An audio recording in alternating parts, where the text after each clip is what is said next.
Hello students, welcome to कैटजी online classes. बच्चों, last class में हमने सिमेट्री के ऊपर क्वेश्चंस को पढ़ा था। ठीक है, क्वेश्चंस को किए थे। क्यूब वाले क्वेश्चन मैंने आपको होमवर्क के लिए दिया था। आई होप आपने उसको सॉल्व कर लिया होगा। ठीक है, आज हम पढ़ने जा रहे हैं पैरेलल प्लेट्स के सेट के कैपेसिटेंस को कैलकुलेट करने के बारे में। ठीक है, जैसे कि आपने बुक्स में देखा होगा या बहुत बच्चे अभी मेरे पास डाउट भेज रहे थे इस टाइप का कि इस टाइप के प्लेट्स गिवन है अपने को। ठीक है, 4-5 प्लेट इस तरीके से दे दिया और ये बोला कि इनके बीच में या फिर इनके बीच में, जैसे कि मान लो कि कैपेसिटेंस निकालने को इन दो प्लेट के बीच में दे दिया गया, मतलब इन दो प्लेट के बीच में टर्मिनल ऐसे दिया गया। ठीक, तो अभी तक तो हम पढ़ रहे थे कि कैपेसिटेंस का डिजाइन कुछ इस टाइप का बनता था। ठीक, और अब जो है वो कुछ इस टाइप का कैपेसिटर हम देखने जा रहे हैं। ठीक है, तो थोड़ा लॉजिक को समझते हैं कि क्यों इस टाइप के कैपेसिटर को हम सेटअप को यूज करते हैं, क्या लॉजिक है उस चीज का। ठीक है, तो चलिए देखते हैं कि क्या इसका किस टाइप के क्वेश्चन होते हैं। इस पे टॉपिक डाल लीजिए, मैं इसको एक्सप्लेन करने जा रहा हूं, थोड़ा सा लिख भी लीजिएगा इसके बारे में। देखो, जैसे मान लो कि आपके पास 4 प्लेट्स हैं, आपने उन 4 प्लेट्स को मिला के कैपेसिटर बनाया। ठीक है, ये 2 कैपेसिटर बना। ठीक, दोनों के बीच का सेपरेशन सेम है, चारों प्लेट्स आइडेंटिकल हैं, दोनों के बीच में इसमें भी डी है, इसमें भी डी है, तो दोनों का कैपेसिटेंस हो जाएगा equal. C equal to epsilon naught A by D होता है ना। ठीक, अब देखो, अब क्या हुआ कि आपने जब कैपेसिटर बनाना शुरू किया, इस तरीके से बना दिया और आप यूज कर रहे हो, आपको थोड़ी सी फिजिक्स आ गई कैपेसिटर की, आपने चीज एनालाइज की, वो ये चीज एनालाइज किया कि भाई हम 4 कैपेसिटर प्लेट यूज तो कर रहे हैं, लेकिन बताओ कि अगर ये 4 कैपेसिटर का प्लेट आप यूज करते हो, जैसे मान लो ये 4 प्लेट्स को मिला के आप 2 कैपेसिटर इस तरीके से बना लिए, दोनों का कैपेसिटेंस सी है। ठीक, जब आप इसको चार्जिंग दोगे, मान लो एक बैटरी से हमने कनेक्ट कर दिया, तो चार्ज कहां कहां आएगा? कैपेसिटर पे चार्ज तो इसके मात्र इनर सरफेस पे आता है ना, प्लस माइनस, और यहां पे प्लस माइनस। ठीक है, यहां पे चार्ज 0, यहां पे चार्ज 0, यहां पे 0 और यहां पे 0। ठीक है, आपके दिमाग में फिर एक बात आया कि जब इन दोनों पे बाहरी सरफेस पे कोई चार्ज ही नहीं है, तो क्यों ना मैं इन 2 प्लेट को एक जगह मिला दूं और इन 2 प्लेट की जगह मात्र एक ही प्लेट यूज करूं। ठीक है, तो आपने क्या किया, इस टाइप का सेटअप तैयार कर लिया। अब देखो, अगर यहां पे आप बैटरी को कनेक्ट करते हो तो फिर क्या होगा? एक तो बैटरी क्या करेगा, सबसे पहले बाहर बाहर तो चार्ज 0 ही होता है। ठीक है, क्यों 0 होता है? क्योंकि ये भले 4-5 प्लेट, मान लो 3 कैपेसिटर लगे होते तो कितने प्लेट्स होते बच्चा? 6 प्लेट के बराबर। ठीक है, और आपने पढ़ा हुआ है ये चीज इलेक्ट्रोस्टैट में कि ये जो प्लेट्स होते हैं इनके ऊपर जब चार्ज हम निकालते तो हम क्या करते थे, सारे प्लेट का चार्ज जोड़ लेते थे, आधा इधर की तरफ सबसे आउटर सरफेस पे और आधा दूसरे साइड सबसे आउटर सरफेस पे। तो ये प्लेट्स पहले तो न्यूट्रल थी, अब बैटरी क्या करता है, एक तरफ का चार्ज निकाल के दूसरी तरफ भेजता है। ठीक है, तो इसका मतलब एक जगह पॉजिटिव क्रिएट करेगा तो दूसरी जगह नेगेटिव क्रिएट करेगा। इसका मतलब कि टोटल नेट चार्ज इस प्लेट्स का कितना होगा? 0 के बराबर, अगर प्लेट पहले से न्यूट्रल है तो। ठीक है, तो इसका मतलब कि बाहर चार्ज 0 होना चाहिए और अंदर भी चार्ज 0 होना चाहिए। समझ में आई बात? ठीक, तो अब इस केस में क्या करते हैं, अगर ऐसा कुछ हो गया तो अब देखो इधर आएगा पॉजिटिव, इस पॉजिटिव से जुड़े हुए प्लेट पे, और इधर आ जाएगा नेगेटिव, पॉजिटिव के सामने आएगा नेगेटिव, नेगेटिव के सामने आएगा पॉजिटिव। मतलब कि ये जो एक प्लेट है इसने इन 2 प्लेट का अकेले काम किया। क्लियर है बात? तो आप देखो, पहले यूज कर रहे थे 4 प्लेट, अब यूज कर रहे हो 3 प्लेट और काम वही हो रहा है। मतलब यहां पे आपने एक प्लेट के मटेरियल की क्या की, बचत कर ली। तो इवन आप इन्वर्टर में जो बैटरी यूज करते हो ना, उसके अंदर भी लेड के प्लेट्स होते हैं। ठीक है, इवन जितनी भी ये सेकेंडरी बैटरी या इस टाइप के चीजें होते हैं, वहां प्लेट्स ही यूज किए जाते हैं। खैर, बैटरी और कैपेसिटर तो ये अलग है। तो बच्चा, अगर हमें इस टाइप का सीरीज में कैपेसिटर बनाना है तो हम क्या करेंगे, किसी टाइप का प्लेट्स जैसा सिस्टम हम यूज करते हैं। ठीक है, अलग अलग इस तरीके के नहीं बनाते। अगर फाइनली, ठीक है, तो ये चीज क्या करना है, देखो, तो एक एग्जांपल ले रहा हूं मैं। अगर मान लो n प्लेट्स हैं, ठीक है, if we have n number of plates, ठीक है, तो n नंबर ऑफ प्लेट्स हैं अपने पास, ठीक, n नंबर तक। तो बताओ कितने कैपेसिटर, इसको अगर एक साथ रखा जाए तो कितने कैपेसिटर बनेंगे? वहां पे देखो 3 प्लेट थे ना, 3 प्लेट से कितने कैपेसिटर बने थे? 2, ठीक है, इस वाले केस में, ठीक। तो इस वाले केस में 3 कैपेसिटर से 2 बने। अगर वही चीज मान लो 4 प्लेट्स रहते हैं तो एक कैपेसिटर ये, एक ये और एक ये। 5 प्लेट रहते हैं तो कितने कैपेसिटर बनते हैं? 4। 6 प्लेट रहते हैं तो कितने बनते हैं? 1 2 3 4 5। तो n प्लेट्स रहेंगे तो कितने कैपेसिटर बनेंगे? n-1, ठीक है। तो देखो अगर अपने पास n नंबर ऑफ प्लेट्स हैं तो इसका मतलब n-1 capacitor will be formed, ठीक है, और सबका कॉम्बिनेशन कैसा रहेगा? सीरीज में, ठीक है। अब उसके बाद अब ये सोचो कि n-1 कैपेसिटर आपने इस प्लेट से बना लिया।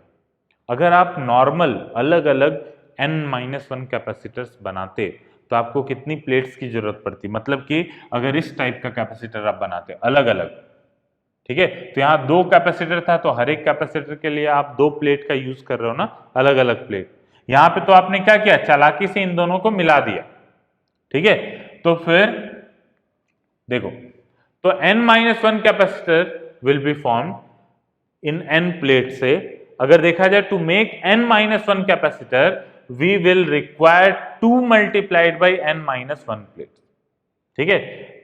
मतलब to make n-1 separate capacitors, ठीक है, मतलब अलग अलग कैपेसिटर बनाना पड़ गया, ठीक है। तो फिर अपने को 2 × n-1 प्लेट्स की जरूरत पड़ेगी, ठीक है। तो n-1 प्लेट बन रहा था, यहाँ पे n-1 कैपेसिटर बन रहा था मात्र n प्लेट से। यहाँ पे अलग अलग अगर बनाओगे तो n-1 कैपेसिटर बनाने में कितना प्लेट चाहिए होगा? 2 मल्टीप्लाइड बाई n-1। इसका मतलब सेविंग अगर देखी जाए, सेविंग ऑफ प्लेट मटेरियल, ठीक है, तो वो कितना हो गया? देखो 2n-1 माइनस n, इसका मतलब n-2 प्लेट्स आप क्या कर लोगे? बचा लोगे, इस टाइप का थोड़ा सा दिमाग लगा के, ठीक है। तो ये पूरा लॉजिक है कि इस टाइप के अगर प्लेट्स आपको दे दिए गए हैं पैरेलल तो आप क्या समझोगे कि अगर मान लो 4 प्लेट्स इस तरीके के दे दिए गए ऐसे क्वेश्चन में, ठीक है, तो आप ये समझोगे कि एक्चुअल में ये कितने कैपेसिटर्स हैं? 3 कैपेसिटर हैं। क्लियर है बात? ठीक, तो इसका अपने को इक्विवेलेंट अलग अलग सिस्टम का पता करना है। देखो कैसे अब सॉल्व करते हैं, इसको एक बार नोट कर लेना अगर नोट करना चाहो तो। देखो क्वेश्चन है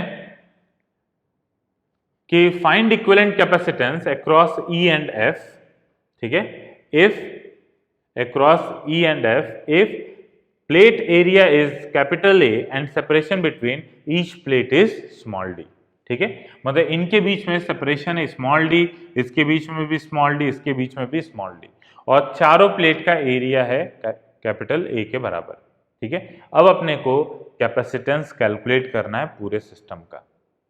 अगर मान लो ये कनेक्शन नहीं रहता तब तो हम सीधे सीधे देखते कि भाई सीरीज कॉम्बिनेशन है, ठीक है, एक के बाद एक दूसरा है। जब इस टाइप का सिस्टम है इसका मतलब ये प्लेट और ये प्लेट सेम पोटेंशियल पे है, ठीक है। तो इस टाइप के सिस्टम को कैसे इसका इक्विवेलेंट कैलकुलेट किया जाता है, एक बार खुद से थोड़ा दिमाग लगा के सोचो कि कैसे होना चाहिए। सबसे पहले इस टाइप के सिस्टम को ब्रेक करके लेके जाओ अपने अभी तक जो हम जिस टाइप का कैपेसिटर डायग्राम पढ़े हैं उस टाइप के डायग्राम में, ठीक है, और थोड़ा सीरीज पैरेलल सोचो कि कैसे सीरीज पैरेलल बन रहा है, ठीक। चलो देखते हैं, हम सॉल्व करता हूं मैं। देखो उन्हीं 4 प्लेट्स को इस तरीके से मैंने बना लिया, मतलब विड्थ बस गायब कर दिए, सिंपल उनको एक लाइन से मैं रिप्रेजेंट कर रहा हूं, ठीक। अब अपने को ये पता है कि ये जो 4 प्लेट्स हैं, देखो ये 4 प्लेट्स हैं, इन 4 प्लेट्स में पहले और तीसरे को आपस में कनेक्ट किया गया है, टर्मिनल निकाला गया है, एक टर्मिनल यहां से और एक टर्मिनल है यहां से, ठीक है, ये पॉइंट E है और ये पॉइंट F है, ठीक। अब अपन करेंगे कैसे?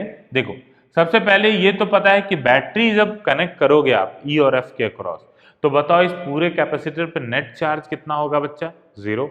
तो नेट चार्ज 0, तो बताओ बाहरी सरफेस पे कितना चार्ज? 0, और इधर बाहरी सरफेस पे भी 0। ये तो कंफर्म है। तो जब भी इस टाइप का प्लेट सिस्टम होगा, बाहरी प्लेट्स के सरफेसेस कभी भी कैपेसिटर कंस्टिट्यूट नहीं करेंगे। क्लियर बात? अब देखो, तो फिर इनका नामकरण कर देते हैं। ये 1 हो गया, 2 हो गया, 3, 4, 5 और 6। मतलब कि ये 6 सरफेसेस का मैंने नाम लिख दिया। ठीक है, वहां पे देखो 1, 2, 3, 4, 5, 6 ये लिखा हुआ है। वही सेम चीज को मैंने यहाँ पे नोट कर लिया पहले से। ठीक, अब उसके बाद देखो, अगर मैं क्या करता हूं, E को पॉजिटिव टर्मिनल से जोड़ता हूं, F को नेगेटिव टर्मिनल से जोड़ता हूं, तो E से जुड़े हुए प्लेट पे कैसा चार्ज आएगा? पॉजिटिव।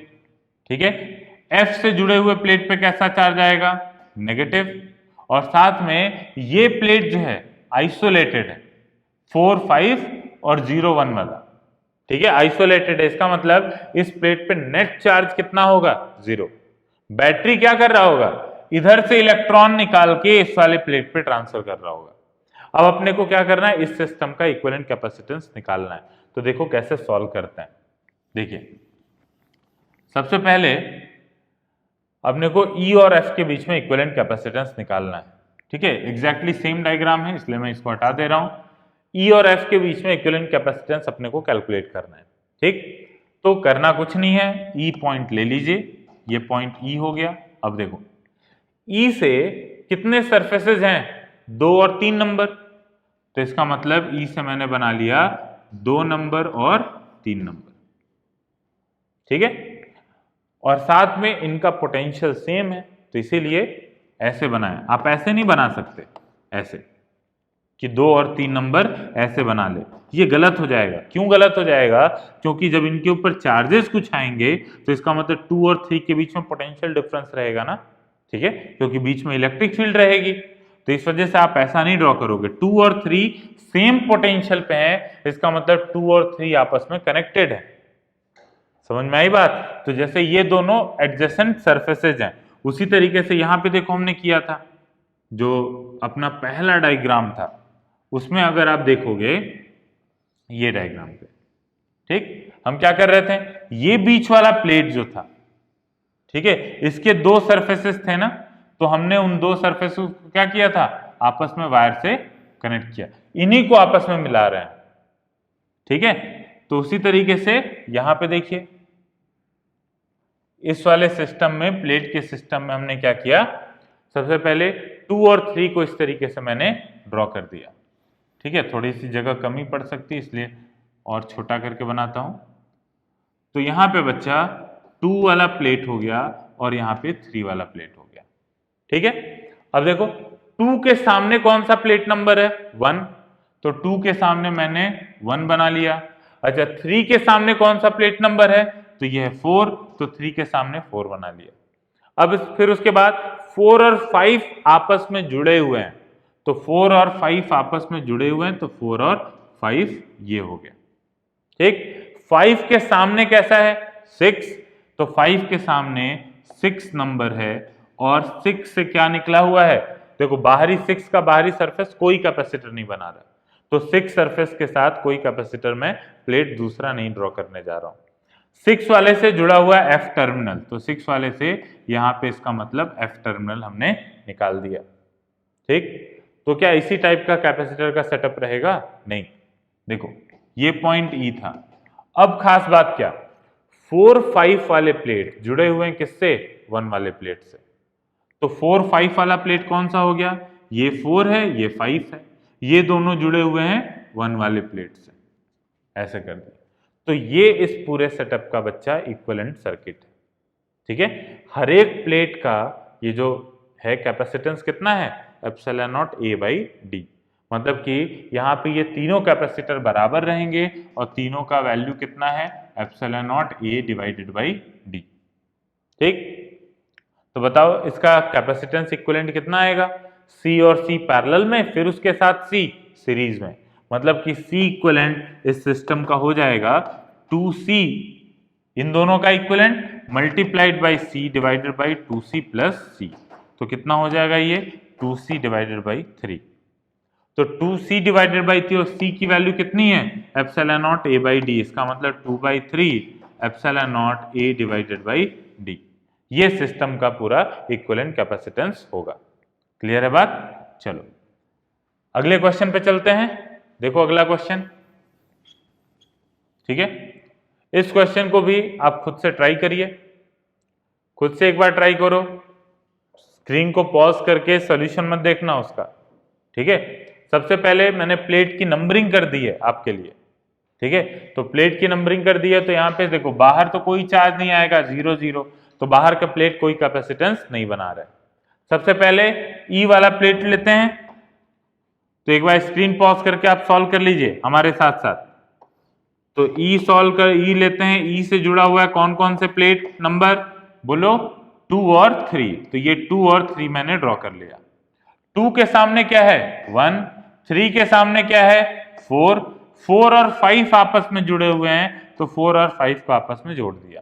5 के सामने कितना नंबर, तो 5 के सामने नंबर है 6, ठीक है। अब उसके बाद क्या क्या आपस में जुड़ा हुआ है, तो 1 और 6 वायर से जुड़े हुए हैं, तो 1 और 6 वायर से जुड़े हुए हैं, ठीक है। टर्मिनल कहां पे निकला है भाई, तो टर्मिनल कहां से निकला है 4 और 5 से, तो 4 और 5 से जुड़े हुए वायर से आप टर्मिनल निकाल दोगे, इसका मतलब ये पॉइंट क्या हो गया F हो गया, ठीक है। तो ये F हो गया, इसका मतलब अब देखो क्या सीरीज पैरेलल दिखाई दे रहा है कुछ, ये कैपेसिटर और ये कैपेसिटर क्या है सीरीज में, और फिर ये कैपेसिटर पैरेलल में, ठीक है। तो बचेगा क्या, ये C और ये C का सीरीज C/2 और फिर C के साथ पैरेलल कितना 3C/2, तो यहाँ पे C इक्विवेलेंट बच्चा हो जाएगा 3C/2, इसका मतलब 3/2 multiplied by epsilon not A divided by D। Clear है? ठीक, बहुत बढ़िया। चलिए एक और क्वेश्चन देते हैं, इसको एक बार सॉल्व करो जल्दी से। देखो यहां पे भी नाम लिख दीजिए पूरा, स्क्रीन को पॉज करके तुरंत सॉल्व करो, मैं भी जल्दी से सॉल्व करता हूं, ये मानते हुए कि तुम ईमानदार हो और अच्छे से सॉल्व कर रहे होगे। तो बच्चा ई से कितने प्लेट्स जुड़े हुए हैं, मात्र एक प्लेट, वो कौन सा प्लेट है 1, 0 वाला तो कोई कैपेसिटर बना ही नहीं रहा है, तो ये पॉइंट ई हो गया, ई से 1 प्लेट जुड़ गया, ठीक। 1 के सामने क्या है 2, तो 1 के सामने 2, 2 और 3 आपस में जुड़े हुए हैं, 2 और 3 आपस में जुड़ गए। अच्छा 3 के सामने क्या है, 3 के सामने है 4, ठीक। क्या 3 और 4 आपस में मिलके कैपेसिटर प्लेट्स बनाएंगे, सोचो इसके ऊपर। क्या 3 और 4 के बीच के कैपेसिटेंस को हम कंसीडर करें या ना करें यहां पे, तो देखो जिस पोटेंशियल पे ये 2 3 वाला प्लेट है, क्या उसी पोटेंशियल पे ये 4 5 वाला प्लेट है, बताइए जी, ठीक है, क्योंकि 2 ये वायर से कनेक्टेड है ना, तो जैसा पोटेंशियल यहां का होगा वैसा ही पोटेंशियल यहां का भी होगा, इसका मतलब दोनों के बीच में पोटेंशियल डिफरेंस कितना मिला 0 का, इसका मतलब पोटेंशियल डिफरेंस 0, तो इनके बीच में कोई चार्ज नहीं होगा, ठीक है। तो ये जो 3 और 4 सरफेसेज हैं ये कैपेसिटर कंस्टिट्यूट नहीं करेंगे, क्योंकि इनके बीच में कोई पोटेंशियल डिफरेंस है ही नहीं, इलेक्ट्रिक फील्ड ही नहीं होगा यहाँ पे, यहाँ इलेक्ट्रिक फील्ड 0 होगा। समझ में आई बात? तो यहाँ इलेक्ट्रिक फील्ड नहीं होगा बच्चा, इस वजह से 3 और 4 सरफेसेज कैपेसिटर भी नहीं कंस्टिट्यूट करेंगे, ठीक है। चलो तो 2 वाला प्लेट हो गया, ये 2 से जुड़ा हुआ है 3, 3 और 4 खाली गए, ठीक है, इसका मतलब 3 और 4 को हम नहीं बनाते हैं। उसके अलावा 2 3 4 5 ये चारों प्लेट आपस में जुड़े हुए हैं, जिसमें से 3 और 4 तो बेकार हो गया, 2 और 5 को हम जोड़ते हैं, तो 2 और 5 को हमने जोड़ दिया। समझ में आई बात? तो बच्चा देखो यहाँ पे 3 और 4 को मैंने ड्रॉ नहीं किया है, ठीक है, तो 3 और 4 को ड्रॉ नहीं किया। अब उसके बाद देखो 5 के सामने क्या है, तो 5 के सामने है 6, और फिर उसके बाद 6 से जुड़ा हुआ है टर्मिनल F, ठीक है। और फिर यहाँ पे इक्विवेलेंट कितना हो जाएगा, तो C इक्विवेलेंट हो जाएगा C/2, इसका मतलब 1/2 epsilon not A divided by D। Clear है बात? ठीक, तो इस तरीके से आप कैपेसिटेंस कैलकुलेट करोगे, ठीक है। चलो आगे बढ़ते हैं। अच्छा, अगर यहाँ पे मान लो बैटरी से कनेक्ट करते हैं, ई को पॉजिटिव टर्मिनल से, एफ को नेगेटिव टर्मिनल से, तो चार्जेस कैसे आते हैं, इधर जीरो, इधर पॉजिटिव, इधर नेगेटिव, ठीक है। फिर उसके बाद यहाँ नेगेटिव और यहाँ पॉजिटिव, ठीक है। और देखो यही पॉजिटिव नेगेटिव मिलके जीरो हो जा रहा है, ठीक है। यहाँ पे कोई चार्ज नहीं आ सकता, क्योंकि यहाँ पे कोई चार्ज आ गया तो इसका मतलब कि वो कैसे हैं, मतलब कि वो इनके बीच में वो हैं सेम पोटेंशियल पे, लेकिन इनके बीच में इलेक्ट्रिक फील्ड प्रोड्यूस हो जाएगी, ठीक है। तो यहाँ पे इलेक्ट्रिक फील्ड क्या होना चाहिए, जीरो होना चाहिए। क्लियर है बात, ठीक। अच्छा, आपके माइंड में ये डाउट ना आए कि सर ये प्लेट पॉजिटिव चार्ज लिया हुआ है, इधर नेगेटिव चार्ज है, तो इन दोनों का पोटेंशियल कैसे सेम हो गया। ऐसा नहीं है, क्योंकि आप देखो ये पॉजिटिव चार्ज, ठीक है, और यहां पे अगर मान लीजिए इस पॉजिटिव चार्ज के सामने कोई कंडक्टर आप रख देते हो, तो ये पॉजिटिव चार्ज क्या करता है, इधर नेगेटिव चार्ज इंड्यूस कर लेगा, इधर पॉजिटिव चार्ज इंड्यूस कर लेगा, ठीक है। अब बताओ इस मेटल का, कंडक्टर का हर एक पॉइंट, चाहे वो अंदर का हो, चाहे बाहर सरफेस का हो, चाहे पॉजिटिव के पास का हो, चाहे नेगेटिव के पास का हो, हर जगह पोटेंशियल सेम होता है ना। क्यों पोटेंशियल सेम होता है, क्योंकि हर जगह जब आप पोटेंशियल देखते हो तो इस चार्ज का भी कंट्रीब्यूशन और ये नेगेटिव और पॉजिटिव चार्ज का भी कंट्रीब्यूशन मिला के देखते हो। तो ऐसा मत सोचना कि इस नेगेटिव के पास पोटेंशियल नेगेटिव है, इस पॉजिटिव के पास पोटेंशियल पॉजिटिव है, ऐसा नहीं है। हर जगह इस कंडक्टर पे पोटेंशियल क्या है, सेम है, ठीक है। उसी तरीके से सीरीज कॉम्बिनेशन जब हम करते हैं बच्चा, तो सीरीज कॉम्बिनेशन करते थे तो बैटरी कनेक्ट करते थे इस तरीके से, तो इस पे आता था पॉजिटिव, इस पे नेगेटिव, इस पे पॉजिटिव, इस पे नेगेटिव। इस वायर में कोई करंट नहीं रहता था ना, ठीक है, क्योंकि हम स्टैटिक इक्विलिब्रियम की बात कर रहे हैं, जब चार्ज पूरी तरीके से डिस्ट्रीब्यूट हो चुका है। इसका मतलब ये प्लेट और ये प्लेट क्या है, सेम पोटेंशियल पे, ठीक है। इलेक्ट्रिक फील्ड कहाँ एग्जिस्ट कर रही है, इलेक्ट्रिक फील्ड एग्जिस्ट कर रही है इन प्लेट्स के बीच में, तो इसका मतलब पोटेंशियल का ड्रॉप कहाँ आएगा, मात्र इस रीजन में और इस रीजन में, ठीक है, मात्र यहां से इनके बीच में और इनके बीच में, यहां कोई पोटेंशियल डिफरेंस नहीं है। इस प्लेट का पोटेंशियल, इस प्लेट का पोटेंशियल सेम है। क्लियर है बात, चलो। तो इस तरीके से अंदर कितना चार्ज आएगा, अंदर वाले सरफेस पे जीरो और इधर भी जीरो चार्ज, ठीक। चलो अगले क्वेश्चन पे चलते हैं। अगला क्वेश्चन ये है, ठीक। देखो ई और एफ के बीच में अपने को क्या करना है, इक्विवेलेंट कैपेसिटेंस इसमें कैलकुलेट करना है। फिर से आप इक्वेशन ड्रॉ कर लीजिए, देखिए मैंने ड्रॉ किया हुआ है। अब यहां पे फिर से देखो 3 और 4 कोई कैपेसिटर कंस्टिट्यूट नहीं करेंगे, ठीक है। देखिए सबसे पहले ई वाला पॉइंट लेते हैं, ई से क्या क्या प्लेट्स जुड़े हुए हैं, 2 3 4 5, ये 4 सरफेसेज हैं जो ई से जुड़े हुए हैं, जिसमें से 3 और 4 कोई कैपेसिटर कंस्टिट्यूट नहीं करेंगे, इनके ऊपर जीरो चार्ज आएगा, बाहर सरफेस पे जीरो, इधर भी जीरो, मतलब कुल मिला के कितने कैपेसिटर मिले आपको, एक यहां मिला और एक यहां मिला, ठीक है। देखते हैं वो सीरीज में है कि पैरेलल में है। सबसे पहले ई से जुड़ा हुआ है 2 वाला प्लेट, तो ई से जुड़ा 2 प्लेट, और फिर उसके बाद एफ से जुड़ा और ई से जुड़ा है ये 5 वाला प्लेट, तो ये जुड़ा 5 वाला प्लेट, ठीक। फिर उसके बाद देखो F से फिर 1 वाला प्लेट, 2 के सामने है 1 और फिर 5 के सामने है 6, तो 5 के सामने है 6, ठीक।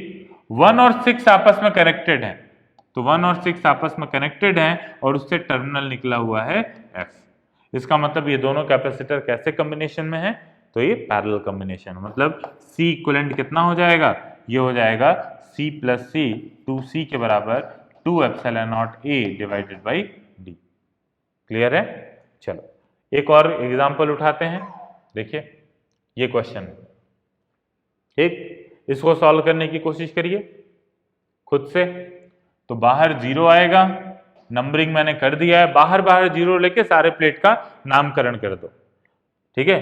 एक बार सॉल्व करो जल्दी, स्क्रीन को पॉज करो, मैं सॉल्यूशन देने जा रहा हूं। देखो अब यहां पे देखा जाए, देखिए सबसे पहले 1 2 3 4 5 6 ये है ई, अगर प्लेट लें, ई प्लेट से कितने प्लेट्स, ई वाले पॉइंट से कितने प्लेट्स कनेक्टेड हैं? तो बच्चा 1 है, ठीक है, 1 हो गया।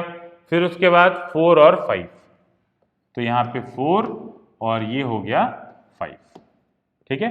1 के सामने 2 है, फिर उसके बाद देखो यहाँ पे 4 के सामने 3 है, फिर 5 के सामने 6 है, इस तरीके से दिखा दिया। साथ में देखो 2 और 3 आपस में कनेक्टेड है, तो 2 और 3 को कनेक्ट कर दिया। फिर और क्या दिख रहा है? 3 और 6 भी आपस में कनेक्टेड हैं, तो 3 और 6 को भी ऐसे कनेक्ट कर दिया। तो ये बच्चा हो गया पॉइंट ई, ये हो गया एफ, ठीक है, इस तरीके से। तो यहाँ पे इक्विवेलेंट कितना मिलेगा? सी इक्विवेलेंट मिल जाएगा 3c के बराबर, इसका मतलब 3 times epsilon naught A divided by D, ठीक है। चलो अगला देखो। तो अच्छा ये है अगला क्वेश्चन, ई और एफ के बीच में आपको इक्विवेलेंट कैपेसिटेंस पता करना है, ठीक है। देखिए एक बार ट्राई करो कितना आता है ई और एफ के बीच में। तो नामकरण कर चुका हूं मैं, 0 और 0 किनारे किनारे आउटर पे सॉल्व करना शुरू करते हैं। देखो सबसे पहले ई पॉइंट लिया, ई पॉइंट से कितने प्लेट जुड़े हुए हैं? 2 और 3, तो ई से जोड़ा 2 को और फिर उसके बाद यहाँ पे 3 को, क्लियर है। अब उसके बाद देखो 2 के सामने है 1, तो 2 के सामने 1, फिर 3 के सामने है 4, 3 के सामने 4 कर दिया, ठीक। 4 और 5 आपस में जुड़े हुए हैं, तो 4 और 5 जोड़ दिया। 5 के सामने क्या है बच्चा? तो 5 के सामने है 6, ठीक। 6 और 7 आपस में जुड़े हुए हैं, तो 6 और 7 को आपस में जोड़ दिया। फिर 7 के सामने है 8, तो 7 के सामने 8 हो गया। ये पूरा कैपेसिटर मैंने ड्रॉ कर लिया। अब कनेक्शन देखते हैं, कनेक्शन कैसे कैसे। 1 और 4 5 आपस में जुड़े हुए हैं, तो 1 और 4 5 यहां पे ये आपस में जोड़ दिया, ठीक। अच्छा कनेक्शन कहां कहां है? एक पॉइंट तो ई हम ड्रॉ ही कर चुके थे, एफ कहां पे है? 6 7 के बीच में, तो इसका मतलब 6 7 के बीच में यहां पे है पॉइंट एफ, ठीक। अच्छा बताओ तब 8 वाले सरफेस का क्या कोई यूज है? क्या 8 वाले सरफेस का कोई यूज आया? नहीं। क्या 7 वाले सरफेस का कोई यूज आया? नहीं। इसका मतलब यहाँ पे इस वाले प्लेट का कोई काम नहीं है, ठीक है। अब इसके बाद फिर आप क्या कर सकते हो? इक्विवेलेंट निकाल सकते हो। ये दो पैरेलल में है और फिर उसके बाद एक सीरीज में है। मतलब इस सर्किट को आप ड्रॉ करोगे तो इस सर्किट को आप ऐसे सुंदर करके ड्रॉ कर सकते हो। ये 2 और 1, फिर 3 और 4, ये आपस में पैरेलल में कनेक्टेड हो गए, और यहां से निकला है 5 और 6, और फिर इससे जुड़ा हुआ है एफ टर्मिनल, क्योंकि आगे जो गया है उधर कोई चार्ज है ही नहीं, ठीक है। यहां क्यों नहीं चार्ज आएगा? क्योंकि यहां 8 पे चार्ज देने के लिए कुछ है नहीं, कहां से चार्ज आएगा 8 के पास? 8 पे चार्ज नहीं आएगा तो 7 पे भी चार्ज नहीं आएगा, क्लियर है बात। तो ये इक्विवेलेंट कितना हो जाएगा? 2c और c का के साथ सीरीज, मतलब c इक्विवेलेंट हो गया 2c multiplied by c divided by 2c plus c, तो 2c डिवाइडेड बाई 3, ये इसका इक्विवेलेंट हो गया। चलो आगे और देख लेते हैं एक क्वेश्चन 16, ठीक है। इस क्वेश्चन को ट्राई करो एक बार, देखो स्क्रीन को पॉज करो, नोट करना शुरू करो। 0 और 0, ठीक है, मेरा कॉपी मत करना, अपना खुद से सॉल्व करना।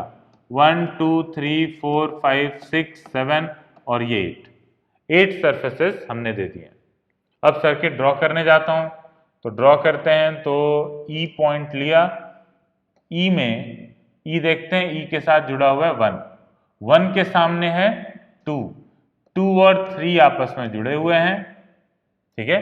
3 के सामने है 4, 4 और 5 आपस में जुड़े हुए हैं, फिर आपस में जुड़े हुए मतलब एडजेसेंट है, तो जहां पे भी ऐसा कुछ रहेगा ना, 1 और 2 ऐसे मिला, तो आप कैसे ड्रॉ कर सकते हो? इस तरीके से ड्रॉ कर सकते हो, समझ में आया? तो ये चीज होगी। अब उसके बाद मैं अभी बस सामने सामने वालों को ड्रॉ कर रहा हूं, ये जो कनेक्शन है ना, ऐसे गया और ऐसे गया, ये बाद में शो करूंगा मैं, ठीक है। अब 4 5 हो चुका, 5 के सामने 6, 6 और 7 कनेक्टेड, 7 के सामने क्या है 8, ठीक है, ये हमने ड्रॉ कर लिया पूरा। ठीक, अब देखो, अब कनेक्शन देखते हैं। 2 और 3 जुड़ा हुआ है 6 और 7 से, तो बच्चा 2 और 3 जुड़ा हुआ है 6 और 7 से, तो 2 3 को जोड़ दिया 6 और 7 से। ठीक, अब उसके बाद देखो 4 और 5 जुड़ा हुआ है 8 से, तो 4 और 5 को निकाल के जोड़ देते हैं 8 से, ऐसे। तो ये पूरा सर्किट हो गया। अच्छा, कनेक्शन कहाँ कहाँ था, एक तो ये पॉइंट था E, 4 5 8 से जुड़ा हुआ है और वहीं पे F टर्मिनल निकला हुआ है, तो 4 और 5 8 से जुड़ा और वहां पे F, तो F चाहे तो यहां दिखा लो चाहे यहां दिखा लो, कहीं पे भी F दिखा लो, हम चलो यहीं दिखा लेते हैं, ये पॉइंट F है। ठीक है, अब इस टाइप के सर्किट को ड्रॉ करना, इक्विवेलेंट सर्किट निकालने में मैंने आपको सिखाया हुआ है कि इस टाइप को कैसे सॉल्व करते हैं, पोटेंशियल असाइन करके और सर्किट को रीड्रॉ करके। तो ये पॉइंट E है, इस पॉइंट को A मान लेता हूं, ठीक है, तो ये पॉइंट भी क्या हो गया इलेक्ट्रिकली A, ये पॉइंट F है तो ये भी F हुआ और ये पॉइंट भी F हो गया। समझ में आई बात? तो एक बार सर्किट को रीड्रॉ कर लेते हैं। तो एक पॉइंट था E, एक पॉइंट है A और एक पॉइंट है F।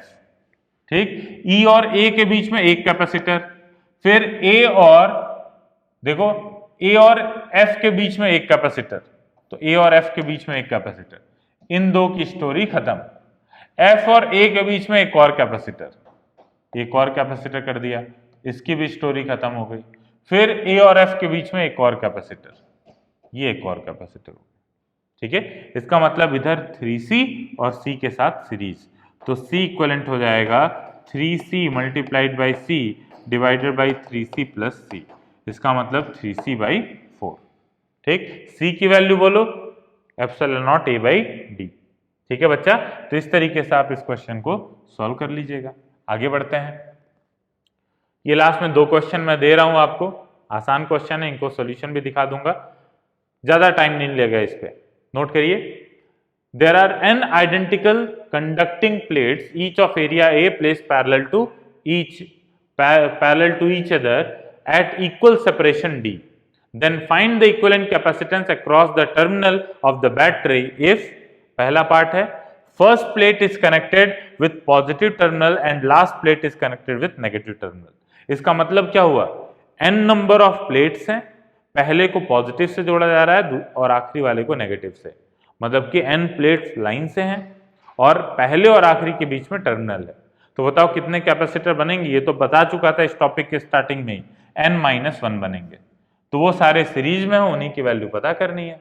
ठीक, चलो दूसरा पार्ट है part B, alternate plates are connected to the positive and negative terminal of the battery respectively. आपको क्वेश्चन में इतना ही देना है, आपको लैंग्वेज भी समझना है, डायग्राम भी सोचना है कैसे होगा और आपको आंसर तक पहुंचना है। ठीक है, चलो बच्चा इसका सोल्यूशन मैं बताने जा रहा हूं। देखो सबसे पहले पहला पार्ट दिया गया, तो बोला गया n प्लेट्स हैं, तो n प्लेट्स इस तरीके से लगेंगे, पहला पॉजिटिव से आखिरी नेगेटिव से। तो बताओ सारे सीरीज में हो गए ना, इसका मतलब कितने कैपेसिटर मिले अपने पास, n number of capacitor plates in n number of capacitor in series. और सीरीज में फॉर्मूला क्या होता है, अगर मान लीजिए 2 कैपेसिटर हैं तो C/2, 3 है तो C/3, n है तो C/n, यहाँ पे कितने हैं n-1, तो इसलिए आंसर क्या होगा C equivalent C divided by n-1। Clear है? चलो आगे बढ़ते हैं। ये बी वाला पार्ट है, क्या बोला गया था, अल्टरनेट प्लेट्स पॉजिटिव नेगेटिव से कनेक्टेड है। इसका मतलब पहला प्लेट तीसरे से, तीसरा प्लेट पांचवें से, पांचवा प्लेट सातवें से, दूसरा प्लेट चौथे से, चौथा प्लेट छठे से, और इस तरीके से ये जो है वो नीचे और कनेक्टेड है। टोटल कितने plates, n number of plates हैं। तो बताओ बच्चा ये एक्चुअल में क्या है, कैसा कॉम्बिनेशन, सीरीज पैरेलल कॉम्बिनेशन हुआ ना, क्योंकि देखो अगर इस पॉइंट को हम क्या मान लें, VE मान लें, या फिर इसको हम मान लेते हैं F वाला पॉइंट यहां पे है।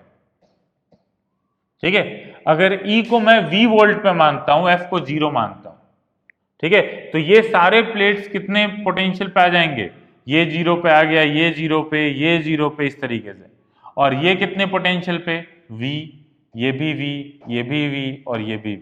मतलब देखो हर एक प्लेट के बीच में पोटेंशियल डिफरेंस कितने का है, V वोल्ट का। ठीक, तो इस तरीके से आप देख सकते हो कि ये सारे क्या हैं, पैरेलल कॉम्बिनेशन में। तो सारे कैपेसिटर पैरेलल कॉम्बिनेशन में। ठीक है, कितने कैपेसिटर बनेंगे टोटल, n-1, क्योंकि साइड वाले दो प्लेट खराब हो जाते हैं ना, जिनके ऊपर कोई चार्ज नहीं आता, तो एक प्लेट तो खराब हो गया, तो यहाँ पे n-1 कैपेसिटर बना n प्लेट से। ठीक, तो दो सरफेस अपने वेस्ट चले गए। सोचो n प्लेट्स हैं रखे हुए, तो n प्लेट्स के कितने सरफेसेज हुए, तो n सरफेसेज हुए। ठीक, इन 2n सरफेसेज में कितना सरफेस वेस्ट चला गया, किनारे किनारे वाले वेस्ट चले गए ना, जिन पे कोई चार्ज नहीं आया। इसका मतलब 2n-2 सरफेसेज काम के हैं। ठीक है, अच्छा एक कैपेसिटर के लिए कितना प्लेट्स का सरफेस चाहिए होता है, दो सरफेस से मिलके ही तो पैरेलल प्लेट बनता है ना, पैरेलल प्लेट कैपेसिटर, तो डिवाइड 2 कर दिया, तो ये अपने पास आ जाएगा नंबर ऑफ कैपेसिटर, जो कि है n-1। ठीक है, तो n-1 कैपेसिटर बनेंगे। तो n-1 कैपेसिटर अगर पैरेलल में जुड़े हुए हैं तो क्या हो जाएगा, n-1 इंटू सी। भाई 2 रहता है तो 2c, 3 रहता है 3c। ठीक है, n-1 है तो n-1 इंटू सी के बराबर। क्लियर है बात। चलो बच्चा कुछ नए टाइप के क्वेश्चन करते हैं। देखो इसको आप बेसिक से भी कर सकते हो, लेकिन कैपेसिटेंस का यूज करके हम कैसे सॉल्व करेंगे ये चीज हम सीखेंगे और इसके डिफरेंट वैरायटीज को देखेंगे इस टाइप के क्वेश्चन को। देखो एक प्लेट पे प्लस क्यू चार्ज है, एक पे नेट चार्ज -2q है, इसके बीच में अपने को पोटेंशियल डिफरेंस निकालना है। इन दोनों प्लेट का पैरेलल प्लेट कैपेसिटेंस कितना है, C के बराबर। मतलब एप्सिलॉन नॉट A/D की जगह पूरी कंप्लीट वैल्यू दी गई है C के बराबर। उसी तरीके से इन दोनों प्लेट के बीच में भी कैपेसिटेंस C के बराबर दिया गया है। ये पहला पार्ट है, ये दूसरा पार्ट है। ठीक, तो जैसे इन दो प्लेट के बीच में अपने को पोटेंशियल डिफरेंस कैलकुलेट करना है। एक बार स्क्रीन को पॉज करो, जो भी मेथड समझ में आ रहा है उस मेथड से इसको सॉल्व करने की कोशिश करो। ठीक है, देखिए स्क्रीन को पॉज कर लीजिएगा, सॉल्व करिए। मैं अपने हिसाब से सॉल्व करने जा रहा हूं और आपको शो करता हूं कि इसका आंसर कितना आएगा। चेक करिए कि आपका आंसर सही है या गलत है। तो बच्चा एक चार्ज के ऊपर फर्स्ट पार्ट में कर रहा हूं, एक प्लेट के ऊपर बच्चा +q चार्ज है, दूसरे प्लेट पे -2q चार्ज है। ठीक है, हमने ये चीज सीखा हुआ है कि ऐसे में चार्ज डिस्ट्रीब्यूशन किस तरीके से करना चाहिए। तो टोटल q नेट कितना है, तो नेट चार्ज दोनों प्लेट का मिला के हो गया -q। तो हमने पढ़ा था कि आधा चार्ज इधर के आउटर सरफेस पे जाता है, आधा चार्ज उधर के आउटर सरफेस पे जाता है। इसका मतलब यहाँ पे चार्ज कितना हो गया, तो यहाँ पे चार्ज हो गया -q/2 और यहाँ पे -q/2। ठीक है, इस पे +q चार्ज था, -q/2 यहाँ पे आ गया, इसका मतलब अंदर कितना आया, ये आ गया +3q/2 और यहाँ पे कितना चार्ज आएगा, -3q/2। ठीक है, अब देखो कोई बच्चा अगर बेसिक से करना चाहे, मतलब दो प्लेट के बीच में अपने को पोटेंशियल डिफरेंस चाहिए। ठीक है, तो सबसे पहले यहाँ पे क्या पता करेंगे, इलेक्ट्रिक फील्ड। इलेक्ट्रिक फील्ड कितना होगा, तो एक प्लेट के कारण σ/2 एप्सिलॉन नॉट और दूसरे प्लेट के कारण σ/2 एप्सिलॉन नॉट। ठीक है, और सिग्मा कितना होगा, तो 3q/2 चार्ज हो गया और चार्ज पर यूनिट एरिया तो हम A से डिवाइड करेंगे। ठीक, अच्छा इस सरफेस के सिग्मा से कोई मतलब नहीं, क्योंकि ये दोनों के फील्ड कैंसिल कर जाते हैं। समझ में आ रही है बात। तो जैसे यहां पे अगर देखा जाए इलेक्ट्रिक फील्ड, तो ये वाला -q/2 किधर की तरफ फील्ड देगा, इधर की तरफ। अच्छा ये वाला -q/2 किधर फील्ड देगा, इधर की तरफ। इसका मतलब इनका कोई इफेक्ट अंदर नहीं आता है। समझ में आई बात। तो कैपेसिटर प्लेट के बीच में जो भी फील्ड आता है वो किसकी वजह से आता है, देखो ये +3q/2 इधर की तरफ फील्ड देगा अपने सवे, -3q/2 भी इधर की तरफ फील्ड देगा। तो नेट फील्ड कितना हो जाएगा, इनका सम। ठीक है, तो ये σ/2 एप्सिलॉन एक सरफेस के कारण फील्ड होता है और ये σ/2 एप्सिलॉन, मतलब एक पॉजिटिव चार्ज के कारण एक नेगेटिव चार्ज के कारण दोनों इलेक्ट्रिक फील्ड ऐड हो गए।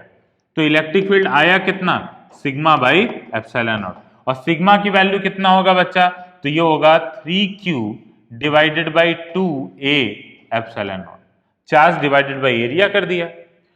अच्छा देखो एप्सिलॉन नॉट a ये मतलब इतना तो इलेक्ट्रिक फील्ड हो गया। पोटेंशियल डिफरेंस कितना? तो potential difference electric field into जो डिस्टेंस होता है उससे हम मल्टीप्लाई करेंगे तो अपने को पोटेंशियल डिफरेंस पता चल जाएगा। किस फॉर्मूले से ये चीज कर रहे हैं? dv is equal to minus E dot D R. समझ में आ रही है बात? ठीक है, तो यहां पे इस फॉर्मूले का अगर आप यूज करोगे तो डेल्टा वी हो जाएगा electric field into delta R. ठीक है, तो इलेक्ट्रिक फील्ड कितना है?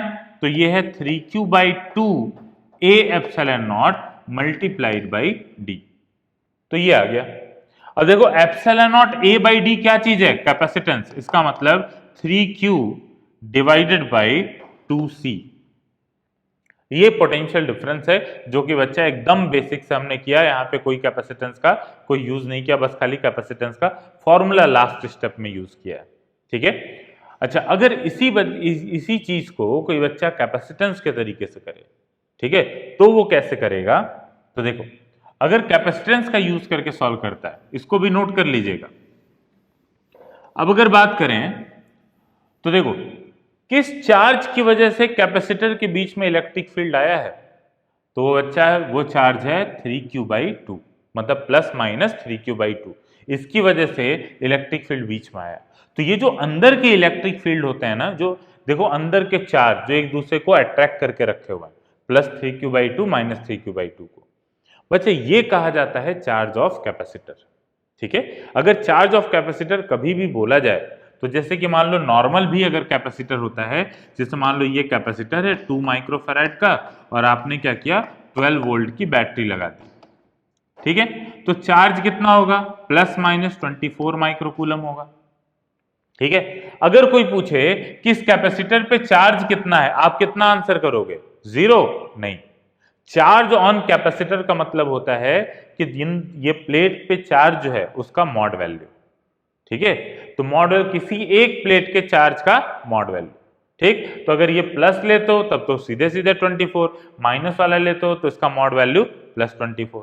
ठीक है, तो याद रखना कि कैपेसिटर के चार्ज का मतलब होता है कि जो प्लेट्स के इनर सरफेस पे चार्ज अपीयर होते हैं वो कहलाते हैं कैपेसिटर के चार्ज। ठीक, तो यहां पे अपने को ये समझ में आया कि इसका मतलब चार्ज ऑफ कैपेसिटर बोला जाए या कैपेसिटर चार्ज वो कितना हुआ? तो 3q/2। ठीक, अच्छा v is equal to q/c होता है ना फॉर्मूले में, ये पढ़े हुए हैं। तो मतलब दोनों प्लेट का जो पोटेंशियल डिफरेंस होगा वो q/c, और q है कितना? 3q/2 के बराबर डिवाइडेड बाई c। देखो आंसर वही आ गया एक स्टेप में। ठीक है, तो बच्चा आप ऐसे भी क्वेश्चंस को सॉल्व कर सकते हो। ठीक है, देखो उसी तरीके से सेकेंड पार्ट, तो पहले पार्ट के बाद ये चीज लिख लीजिएगा कि charge on the inner face of the capacitor plate, ठीक है, is called charge of the capacitor because it is ultimately responsible for creating electric field between the plate and hence generating potential difference. Clear है बात? तो ये चीज लिख लीजिए, इसको नोट कर लो अच्छे से। अब उसके बाद इसी कॉन्सेप्ट का यूज करके चलो बच्चा हम सेकेंड प्रॉब्लम करते हैं। सेकेंड प्रॉब्लम क्या है? एक के ऊपर प्लस क्यू चार्ज है, दूसरे के ऊपर भी प्लस क्यू चार्ज है। ठीक है, तो एक के ऊपर प्लस क्यू चार्ज, दूसरे के ऊपर भी प्लस क्यू चार्ज। तो एक बार सॉल्व करते हैं, देखते हैं आंसर कितना आता है। ठीक है, देखो तो सेकेंड पार्ट में करने जा रहा हूं। एक प्लेट के ऊपर जो है वो प्लस क्यू चार्ज हो गया, दूसरे प्लेट पे भी प्लस क्यू चार्ज है। नेट चार्ज कितना मिला बच्चा? तो नेट चार्ज मिला 2q के बराबर। इसका मतलब q यहां पे होगा, प्लस q यहां पे होगा, और अंदर के सरफेस पे कितना चार्ज आया? 0 0। ठीक है, तो अंदर के सरफेस पे 0 चार्ज है, इसका मतलब चार्ज ऑफ कैपेसिटर कितना बोलोगे? 0। तो इसका मतलब यहां पे पोटेंशियल डिफरेंस हो जाएगा v is equal to q/c, और q यहां पे कितना?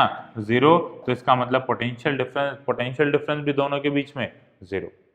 ठीक है, चलो बाकी आप इलेक्ट्रिक फील्ड भी कैलकुलेट करोगे तो इलेक्ट्रिक फील्ड बच्चा इनके बीच में 0 ही आएगा। ठीक है, चलो नेक्स्ट प्रॉब्लम पे चलते हैं हम। तो नेक्स्ट प्रॉब्लम ये है, Q1 और Q2 दिया हुआ है, इनके बीच में पोटेंशियल डिफरेंस पता करना है। आराम से सॉल्व करो, इनके ऊपर बस चार्ज ही आपको कैलकुलेट करना है। इनर सरफेस पे वो चार्ज कैलकुलेट करके 2 से ये C से डिवाइड कर देना, आंसर आ जाएगा। ये आपके लिए होमवर्क है।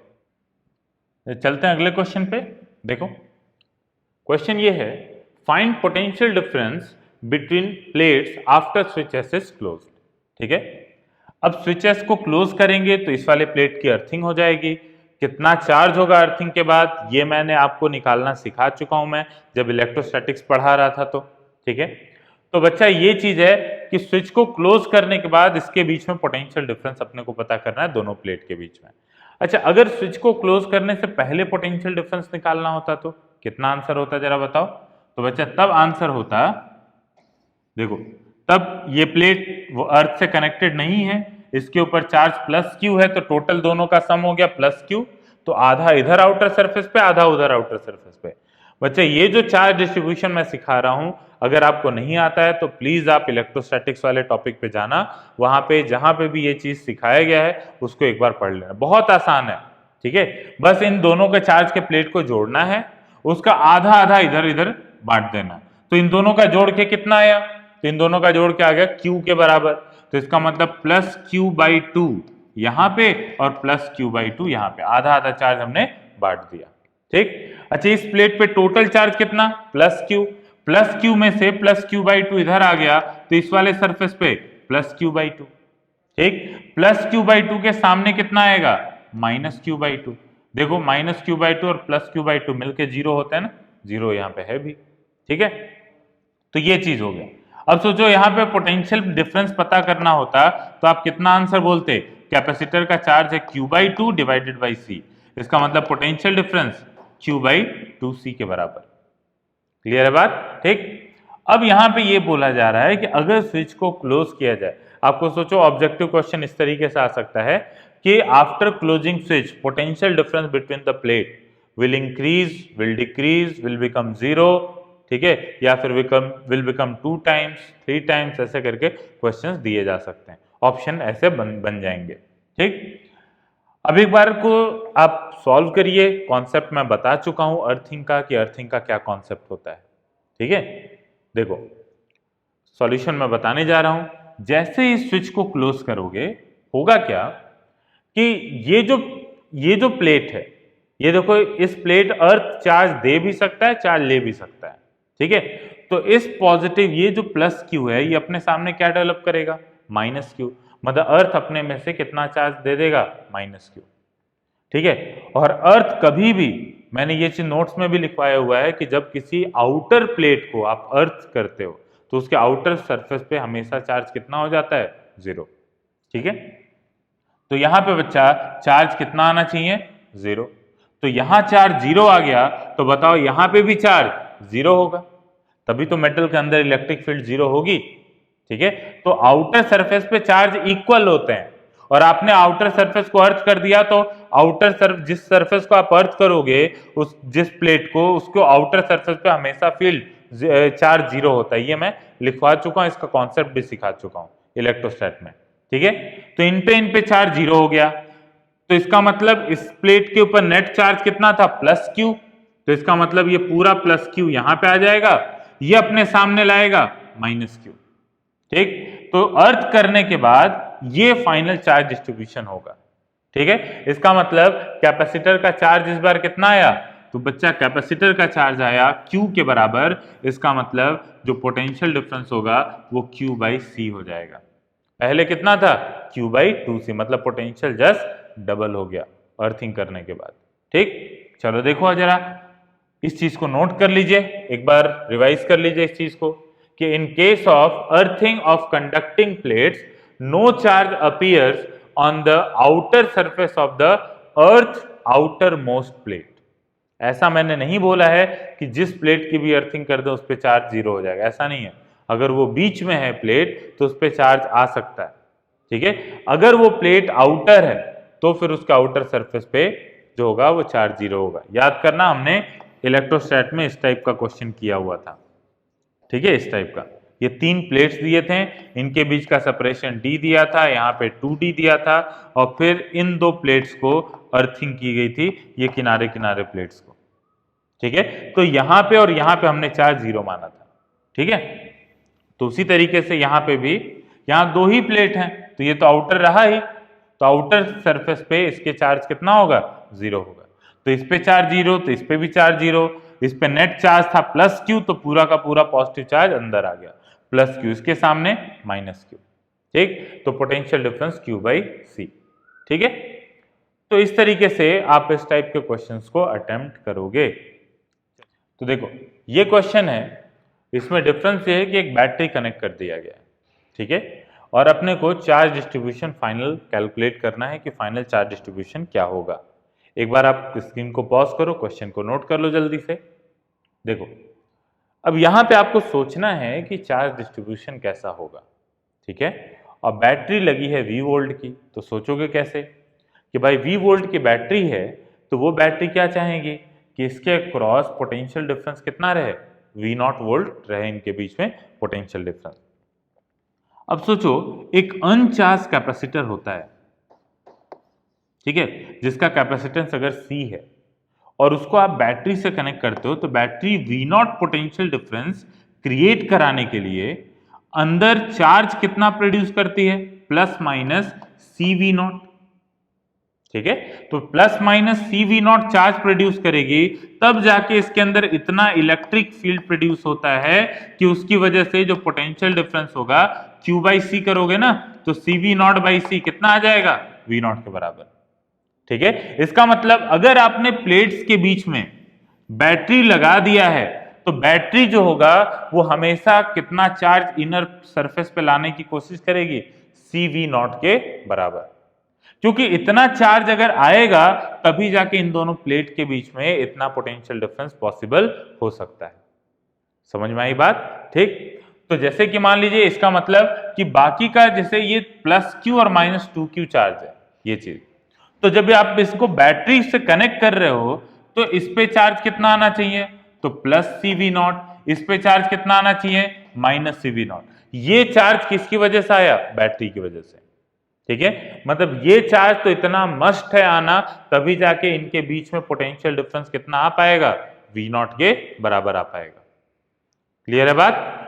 तो अपने को ये चीज सोचना है कि इसका मतलब यहां तो पता चल गया कि CV0 और माइनस CV0 होगा, तो बाहरी सरफेसेस पे कितने चार्ज होंगे, तो बच्चा बाहरी सरफेस पे चार्ज निकालना है, तो ये plus Q minus 2Q, net charge कितना, माइनस क्यू। ठीक, तो इसका मतलब आधा इधर रहेगा माइनस क्यू बाई 2 और आधा यहां रहेगा माइनस क्यू बाई 2। और आपको पता है कि बाहरी सरफेस के चार्ज की वजह से अंदर कोई इलेक्ट्रिक फील्ड नहीं आता, इसका मतलब इस चार्ज की वजह से यहां कोई पोटेंशियल डिफरेंस नहीं आएगा।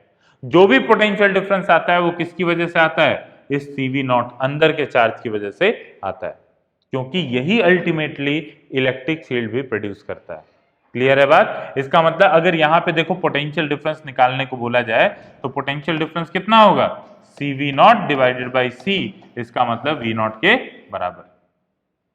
क्लियर है बात? तो इस तरीके से आपको करना है, चार्ज डिस्ट्रीब्यूशन कैलकुलेट करना है। समझ गए लॉजिक क्या है? लॉजिक यह है कि अंदर बैटरी अपने हिसाब से चार्ज रखेगा हमेशा, ठीक है, ताकि पोटेंशियल डिफरेंस दोनों प्लेट का V0 के बराबर हो सके। ठीक है, तो टोटल नेट चार्ज इस पूरे दोनों प्लेट का मिला के कितना होना था, प्लस क्यू माइनस 2Q, मतलब माइनस क्यू के बराबर। ठीक है, नेट चार्ज। बैटरी कभी भी नेट चार्ज प्रोड्यूस नहीं करता, वो एक प्लेट से चार्ज लेगा दूसरे प्लेट पे ट्रांसफर करेगा, मतलब दोनों प्लेट का मिला जुला के पहले जितना चार्ज था बाद में भी चार्ज ट्रांसफर के बाद उतना ही चार्ज बचा रहेगा। बैटरी बस इधर का चार्ज उधर करता है, उधर का चार्ज इधर, बैटरी अपनी तरफ से कोई चार्ज प्रोड्यूस नहीं करता। इसका मतलब पहले बैटरी के कनेक्शन से पहले अगर इसके ऊपर चार्ज नेट चार्ज दोनों का मिला के माइनस क्यू था, तो कनेक्शन के बाद भी दोनों का चार्ज कितना होना चाहिए, माइनस क्यू होना चाहिए। ठीक, बैटरी ने अपने हिसाब से अंदर प्लस माइनस चार्ज क्रिएट कर लिया, क्योंकि उसको पोटेंशियल डिफरेंस कितना क्रिएट करना था, V0 के बराबर। अंदर सरफेस पे नेट चार्ज उसने कितना प्रोड्यूस किया, 0, मतलब इन दोनों सरफेस का अगर मिला दें तो नेट चार्ज कितना होगा, 0, मतलब बाहरी दो सरफेस का चार्ज कितना होना चाहिए, माइनस क्यू के बराबर, जो कि दोनों प्लेट का नेट चार्ज था। और हम ये सीखे हुए हैं कि बाहर बाहर सरफेस पे चार्ज इक्वल होता है। ठीक है, तो माइनस क्यू आधा आधा बटेगा माइनस क्यू बाई 2 और माइनस क्यू बाई 2 पे। समझ में आ गई बात? ठीक है, तो इसको ऐसे आप सॉल्व करोगे। ठीक है, तो ये फाइनल चार्ज डिस्ट्रीब्यूशन है सर्किट को क्लोज करने के बाद। ठीक, पोटेंशियल डिफरेंस कितना हो जाएगा बैटरी कनेक्ट करने के बाद? V not. ठीक, चलो फिर उसके बाद इसी तरीके से ये क्वेश्चन करो। ये क्वेश्चन कैसे होगा, जल्दी से आंसर बताओ कितना होगा। बहुत आसान क्वेश्चन है। तो भाई दो प्लेट्स हैं, बैटरी को हमने कनेक्ट किया, कैपेसिटेंस है C, बैटरी है V नॉट। इसका मतलब इस प्लेट पे प्लस माइनस CV नॉट, इधर प्लस यहाँ पे CV नॉट। ठीक है, इन दोनों सरफेस का चार्ज मिला के बोलो कितना? 0। अच्छा, इन दोनों प्लेट का चार्ज मिला के कितना था? Plus Q। इसका मतलब आधा बटेगा यहाँ पे प्लस Q/2, आधा जाएगा यहाँ पे प्लस Q/2। ठीक है, तो इसका मतलब ये चार्ज डिस्ट्रीब्यूशन फाइनल हो जाएगा इस सिस्टम का। ठीक है, चलो अब देखो, अब इस तरीके से सॉल्व करते करते जितने भी टाइप के क्वेश्चन थे उनके आखिरी पड़ाव पे हम आ चुके हैं। ठीक है, देखो अभी तक हमने ऐसे क्वेश्चंस किए थे जिसमें कैपेसिटर पहले से ही डिस्चार्ज रहते थे। उनको बैटरी से जब कनेक्ट कर किया जाता था तो बैटरी एक प्लेट से चार्ज निकाल के दूसरे प्लेट पे भेजता था। ठीक है, यहाँ पे अब देखो कैपेसिटर पहले से ही चार्ज है। ठीक है, एक कैपेसिटर, और दूसरा कैपेसिटर जो है वो डिस्चार्ज है। ठीक, और यहाँ पे आप ध्यान दोगे कि जब हम सीरीज कॉम्बिनेशन पढ़े थे तो सीरीज कॉम्बिनेशन पढ़े थे तो इसमें क्या हो रहा था कि बैटरी जब आप कनेक्ट करते थे बच्चों, तो यहाँ पे बैटरी क्या करता था, यहाँ प्लस Q और यहाँ माइनस Q क्रिएट करता था। इन दोनों प्लेट का चार्ज मिला के क्या हम मानते थे? 0। ठीक है, तो इन दोनों प्लेट का चार्ज 0 हो रहा था, यहाँ माइनस Q, तो इस वजह से यहाँ पे अपने आप प्लस Q और यहाँ माइनस Q, इस तरीके से होता था। ठीक है, सीरीज कॉम्बिनेशन में चार्ज क्या आते थे? सेम आते थे। दोनों जितने भी सीरीज कॉम्बिनेशन 2 या 3 कैपेसिटर है सब पे चार्ज इक्वल आते थे। आप में से बहुत लोगों का एक क्वेश्चन था कि सर अगर कैपेसिटर के ऊपर पहले से चार्ज रहा तो क्या किया जाएगा? ठीक है, तो बच्चा अगर पहले से चार्ज है तो फिर उस टाइप का ये क्वेश्चन है कि कैसे इसको सॉल्व करेंगे। देखिए, if switch S is close then find the charge on each capacitor. ठीक, तो बच्चा जब पहले से चार्ज रहता है किसी कैपेसिटर पे सच दैट इन दोनों प्लेट का चार्ज का सम 0 नहीं है, तो फिर आप वहां पे सीरीज कॉम्बिनेशन को अप्लाई नहीं कर पाओगे। ठीक है, तो सीरीज कॉम्बिनेशन को अप्लाई यहाँ पे नहीं कर पाओगे। इसका मतलब अगर इस सर्किट को सॉल्व करना हुआ तो अपने को एकदम बेसिक तरीके से सॉल्व करना पड़ेगा।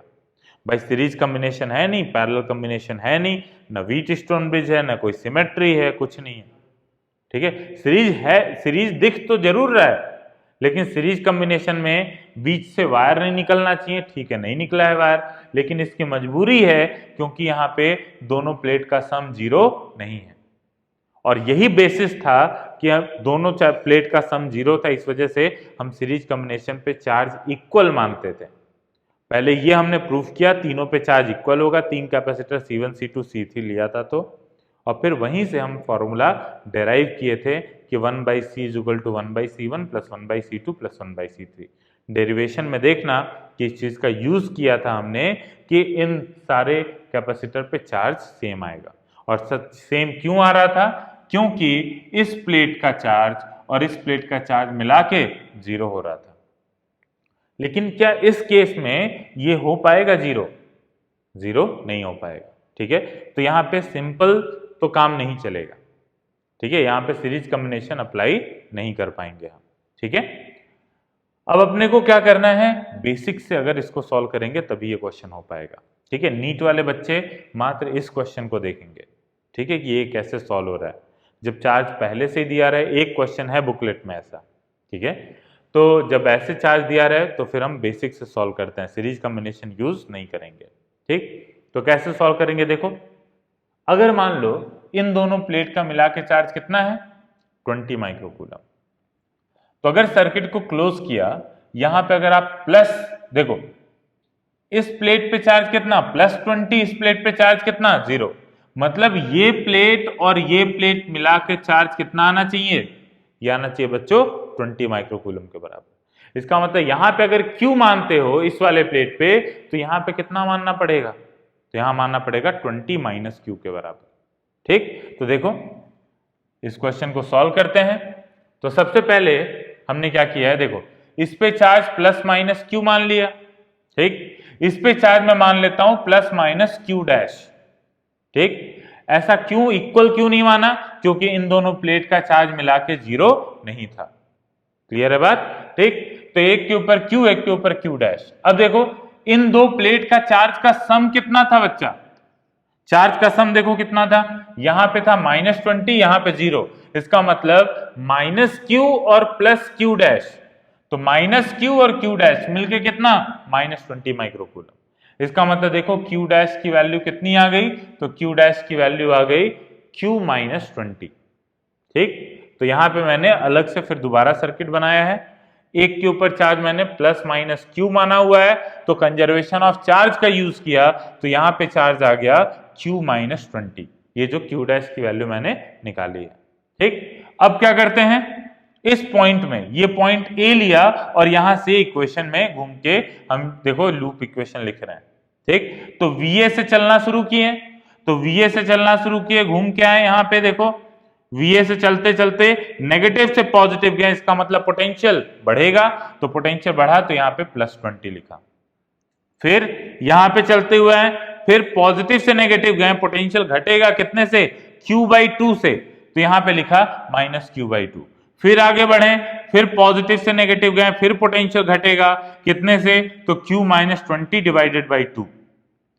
Q -20 डिवाइडेड बाई 2 वापस A पे पहुंच गए, जहां से चले थे वहीं पहुंच गए, पोटेंशियल में कोई चेंज नहीं आएगा, तो इस वजह से इज इक्वल टू VA लिख दिया। अब VA से VA साफ हो गया। अब क्या करते हैं, देखो इस पूरे इक्वेशन को 2 से मल्टीप्लाई कर दो, तो 2 से मल्टीप्लाई कर दे, ये हो गया 40 माइनस क्यू उधर जाके प्लस क्यू हो गया, फिर ये पूरा टर्म भी जाके पॉजिटिव हो गया, तो Q -20। ठीक है, 20 इधर आएगा, 60 is equal to 2Q, Q is equal to 30 microcoulomb आ गया। ठीक है, तो ये चार्ज पता चल गया बच्चों अपने को 30 माइक्रोकूलम के बराबर।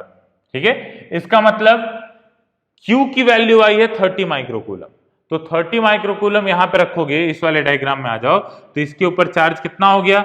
+-30। इसके ऊपर चार्ज कितना हो गया? 30 -20, कितना बचेगा? 10। इसका मतलब इस पे चार्ज कितना? +-10। समझ में आई बात? ठीक है, तो बच्चों देखो यहाँ पे क्या है कि चार्ज डिस्ट्रीब्यूशन एक पे +-30 माइक्रोकूलम, दूसरे पे +-10 माइक्रोकूलम। चार्ज क्यों डिफरेंट आया? क्योंकि यहाँ पे हो क्या रहा है कि यहाँ पे पहले से ही चार्ज है इन दोनों प्लेट का मिला के, इस वजह से चार्ज यहाँ पे इक्वल नहीं आएंगे सीरीज में होने के बावजूद भी। ठीक है, एक के बाद दूसरा कैपेसिटर जुड़ा हुआ है, लेकिन फिर भी यहाँ सीरीज कॉम्बिनेशन का फॉर्मूला यूज नहीं होगा।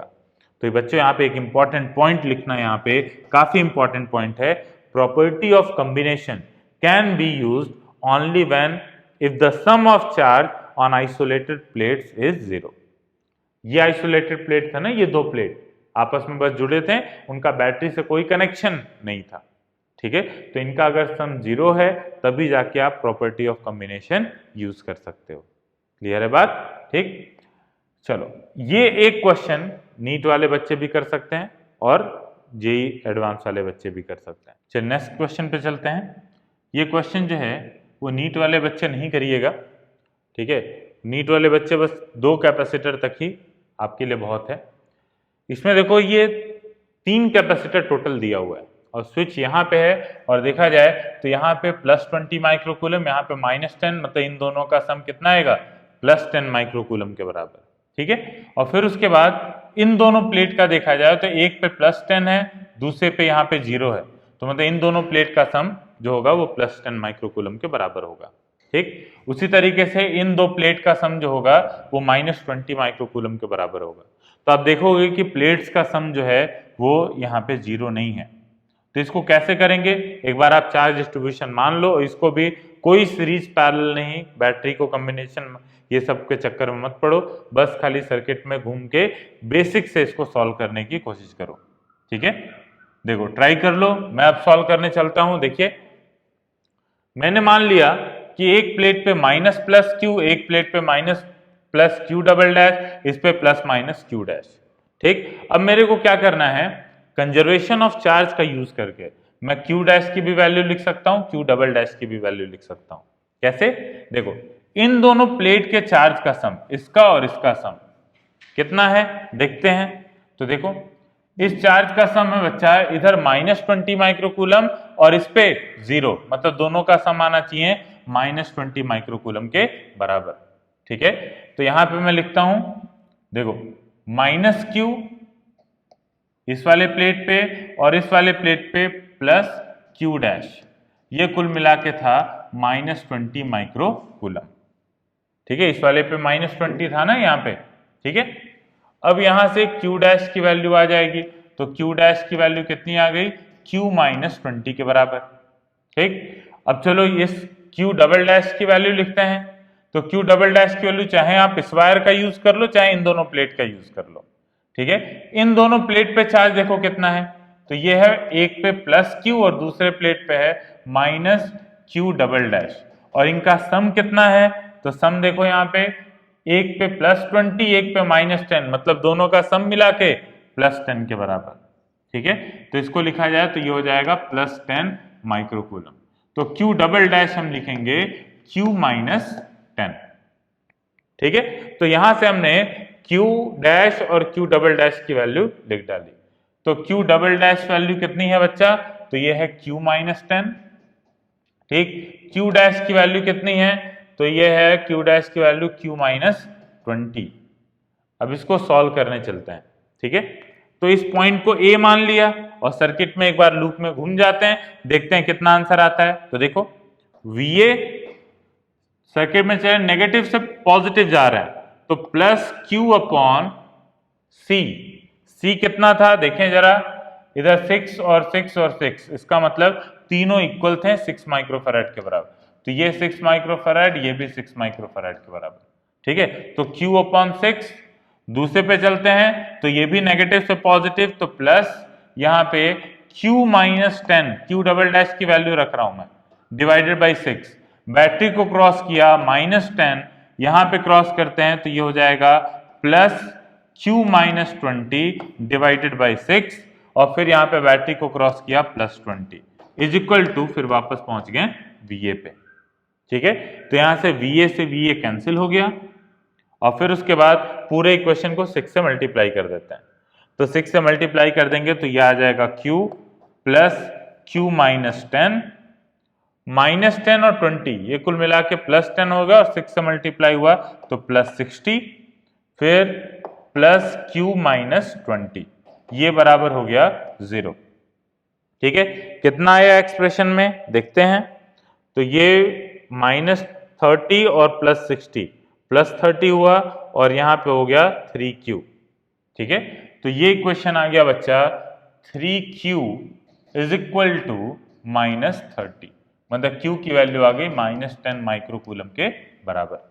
ठीक है, तो इसका इक्वेशन मतलब कि फाइनल सब पे चार्ज कितना हो गया, तो सब पे चार्ज कितना हुआ देखो, आपने यहां माना था -+q के बराबर। ठीक है, तो वैल्यू एक बार पुट कर देते हैं, ये क्वेश्चन सॉल्व हो जाएगा। तो देखिए 6 माइक्रोफैराड का एक कैपेसिटर था, दूसरा कैपेसिटर 6 माइक्रोफैराड का था, और फिर उसके बाद और क्या क्वेश्चन था, एक बैटरी 10 वोल्ट और 6 माइक्रोफैराड। तो बैटरी जो है वो ऐसे 10 वोल्ट की है, फिर 6 माइक्रोफैराड का एक और कैपेसिटर है, फिर एक बैटरी थी और एक कैपेसिटर, एक बैटरी 20 वोल्ट का। तो 20 वोल्ट की बैटरी, पोलैरिटी क्या है भाई इसका, तो नेगेटिव और पॉजिटिव। ठीक है, नेगेटिव पॉजिटिव 20 वोल्ट की बैटरी, ये चीज। ठीक, तो ये पूरा सर्किट हो गया। ठीक, अब आपने क्या माना है, नेगेटिव पॉजिटिव Q, और Q की वैल्यू नेगेटिव आई है, इसका मतलब पोलैरिटी को अपने को चेंज करना पड़ेगा। तो चेंज करना पड़ेगा, तो यहां पे आ जाएगा नेगेटिव की जगह पॉजिटिव, +-10 माइक्रोकूलम इस पे चार्ज हो गया। ठीक, अब इस पे चलते हैं, Q -10, तो Q की वैल्यू कितनी है, -10 के बराबर, तो -10 और -10 -20 हो गया, तो -20, Q" भी नेगेटिव आया -20, मतलब यहां पे भी पोलैरिटी बदलेगी और यहां पे हो जाएगा +-20 माइक्रोकूलम के बराबर। ठीक है, फिर उसके बाद देखते हैं यहाँ पे Q' की वैल्यू देखो, Q -20, तो यहाँ पे -10 -20 -30, मतलब यहां भी पोलैरिटी चेंज होगी और नेगेटिव पॉजिटिव 30 होगा तो ये हो गया माइनस प्लस 30 माइक्रो कूलम। और आप एक बार चेक कर सकते हो इन दोनों का सम जो आया 10 माइक्रो कूलम पॉजिटिव में, इन दोनों का सम -20 और यहाँ पे +30, मतलब इनका सम +10 आया और इनका सम कितना -30 और +10 मतलब -20। तो बच्चा इस तरीके से इस टाइप के क्वेश्चंस को करोगे जिनके ऊपर पहले से चार्ज दिए रहेंगे। ठीक है, तो मैंने अभी तक आपको जितने भी टाइप के क्वेश्चंस हो सकते थे, चार्ज निकालना, इक्विवेलेंट कैपेसिटेंस कैलकुलेट करना, ये सारा कुछ कवर करा दिया है। नेक्स्ट क्लास में एनर्जी स्टोर्ड बाय कैपेसिटर के ऊपर कुछ क्वेश्चन करेंगे। उससे पहले आपका एक टेस्ट होगा अगली क्लास से पहले, जो कि कॉम्बिनेशन ऑफ कैपेसिटर के ऊपर होगा। ठीक है, तो कॉम्बिनेशन ऑफ कैपेसिटर और साथ में चार्ज निकालना, मतलब अभी तक आप कैपेसिटर में जितना पढ़े हो उतने का पूरा मिला के एक कंप्लीट टेस्ट है। ठीक, तो उसके लिए तैयारी करिए अच्छे से, अच्छा मार्क्स लाने की कोशिश करिए, उससे कॉन्फिडेंस आएगा और आगे की चीज़ें जो हैं वो और कॉन्सेप्ट पे बेस्ड। अभी तक तो ये था कि हम डिफरेंट मेथड सीख रहे थे, अभी तक आपको लग रहा होगा कि बहुत सारे मेथड हमने सीख लिए हैं, कौन कब अप्लाई होगा, कैसे होगा, ये सब हो सकता है आपको डाउट है, लेकिन एक सीक्वेंस में चलना है। सीरीज पैरेलल दिखे तो सीरीज पैरेलल लगा दीजिए। व्हीट स्टोन ब्रिज अपने आप में ही समझ में आ जाता है, 5 कैपेसिटर का सेट होता है, उनका रेशियो जो होता है वो इक्वल होता है। ठीक, उसके बाद फिर अगर व्हीट स्टोन ब्रिज भी ना दिखे, काफ़ी चीज़ें सिमेट्रिक टाइप की चीज़ें दिखें, वहाँ सिमेट्री का यूज़ करिए। ठीक है, तो वो आप जैसे जैसे प्रैक्टिस करोगे ना, वो खुद ही आपके दिमाग में आते जाएगा कि कौन सा किस तरीके से सर्किट को रिड्यूस करना है या कैसे इक्विवेलेंट कैपेसिटेंस निकालना है। ठीक है, मैंने और भी तरीके बताए कि अनबैलेंस व्हीट स्टोन ब्रिज रहे तो कैसे सॉल्व करते हैं, प्लस कैपेसिटर के ऊपर जैसे आज हमने किया, लास्ट क्लास में किया था, प्लेट्स दिए हुए हैं तब कैसे कैलकुलेट करते हैं। तो बच्चा ये सारे मेथड तैयार कर लो अच्छे से, ताकि आपका पूरा कैपेसिटेंस जो है वो पूरा अच्छे से कवर हो जाए। ठीक है, बुकलेट के क्वेश्चंस को अच्छे से सॉल्व करो, जो रोज असाइनमेंट दिया जा रहा है उनको प्रॉपरली सॉल्व करो। अगर आप इतना करते हो, अपना मेहनत पूरा लगाते हो, तो कोई ऐसी दिक्कत वाली बात नहीं होगी कि चैप्टर में आपको कहीं भी कोई दिक्कत आए। ठीक है, चलो मेहनत करो, ऑल द बेस्ट, मिलते हैं नेक्स्ट क्लास में। Thank you, have a nice day.